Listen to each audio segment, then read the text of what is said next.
I knew something was wrong the moment she stopped looking me in the eye. Anna used to meet my gaze with warmth, even in silence. But lately when I spoke, she looked past me, as if she were waiting for me to slip up. It wasn't just distance, it was suspicion. And I had no idea where it came from. At first, I thought it was stress. She had started spending more time with her new group of friends from work. They called themselves the Circle. Women who had all been burned by men in some way. Divorces, cheating, manipulation. I didn't mind at first. Everyone needs support. But soon, their influence began bleeding into our home. It started small. One evening, I came home late from work. Anna was on the couch, arms crossed. "Why didn't you answer my texts?" she asked. I pulled out my phone. 3 unread messages. Meetings had run long, and I hadn't checked. "I'm sorry, love. I got caught up. You know I wouldn't ignore you." Her lips tightened. That's exactly what Lisa said her ex used to tell her. Then she found out he was lying. The comparison stung. "Anna, I'm not Lisa's ex. I'm your husband." But she didn't look convinced. Over the next weeks, I realized it wasn't just suspicion, it was a test. Her friends told her men couldn't be trusted. They said every husband hides a darker side, a selfish streak waiting to be exposed. Anna, once my partner in everything, had turned into an investigator in her own home. She baited me with little traps.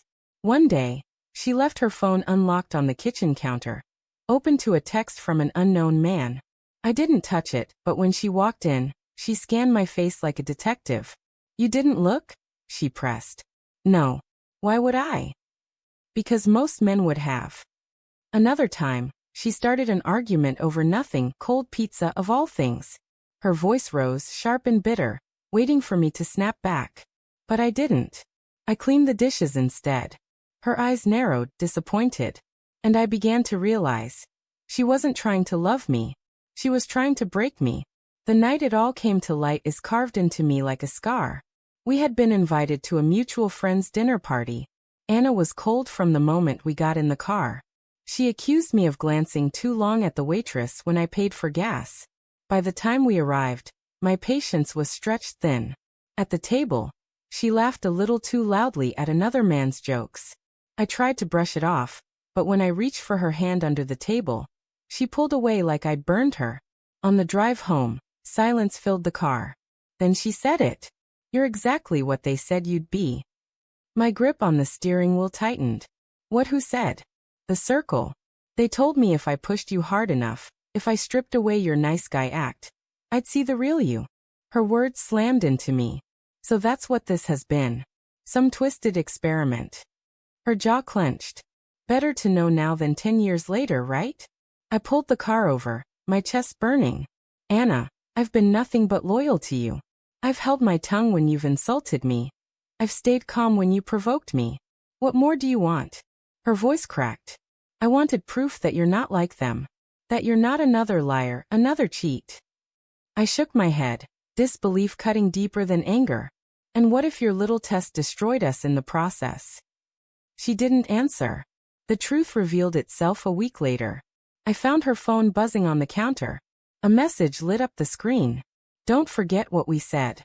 If he doesn't crack, he's hiding something worse. Stay sharp." It was from Lisa. My stomach dropped. All those nights, all those accusations, none of them came from Anna's heart. They came from a group of women so poisoned by their own pain that they infected her with it. When I confronted Anna, she broke down. "I didn't want to believe them," she whispered, tears streaming down her cheeks. "But they made me doubt everything. They said I was naive, that I'd end up another fool if I didn't test you. I thought I was protecting myself." "Protecting yourself?" My voice was low, raw. "By destroying your husband's trust?" She reached for me, but I stepped back. "I'm sorry, Mark. I thought I was being strong." I shook my head slowly. "No, Anna. You were letting someone else write our story." The betrayal wasn't physical, but it cut just as deep. It wasn't another man, it was the woman I married, listening to strangers more than me. For weeks, I wrestled with the decision. Part of me wanted to forgive, to chalk it up to fear and bad influence. Another part knew a line had been crossed that couldn't be erased. Trust, once shattered, doesn't rebuild itself.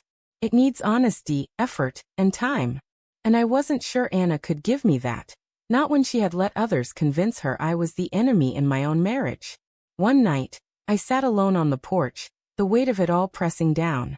She joined me quietly, her eyes swollen from crying. I cut ties with them, she said softly. I told them they ruined my marriage. But the truth is, I let them. I don't deserve another chance, but if you give me one, I'll spend every day proving you were right about me. I looked at her, the woman I once trusted without hesitation. I wanted to believe her. I wanted to rewind time to when love was enough. But I couldn't ignore the crack in my chest, the one that whispered. She doubted you once. She could doubt you again. I didn't answer that night. The ending isn't a clean resolution, because betrayal rarely leaves clean lines. Some nights, I think of the laughter we used to share and ache to forgive. Other nights, I hear Lisa's words echoing in my head and wonder if Anna ever truly trusted me at all. But one thing I know with painful clarity: love cannot survive when suspicion replaces faith. Whether Anna and I heal or not, I'll carry this lesson with me forever. Because in the end, the deepest betrayal wasn't her friends. It wasn't the tests or the accusations. It was that, when given a choice between believing them or believing me, her husband, she chose them. And that choice broke something I'm not sure can ever be repaired.